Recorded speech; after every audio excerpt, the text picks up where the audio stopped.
Республиканский фестиваль-конкурс Яляо представляет в галерее «Урал» выставку войлочных изделий. Что только не делают из этого материала.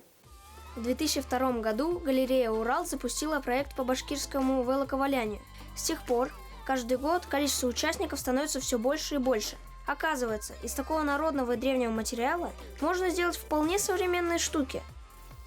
Более 50 заявок из разных уголков нашей страны, более 70 произведений искусства, в том числе панно, костюмы и многое-многое другое. Таким представляет себе внутреннее убранство современной юрты умельцы из Бурзянского района. А это костюм современный хомай. Его сделали в Учелинском районе. А это еще один костюм из башкирской мифологии.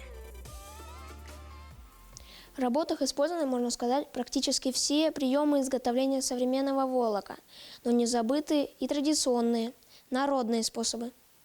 На выставке представлены несколько коллекций от модных дизайнеров. Они, конечно, отличаются от традиционных башкирских изделий из войлока.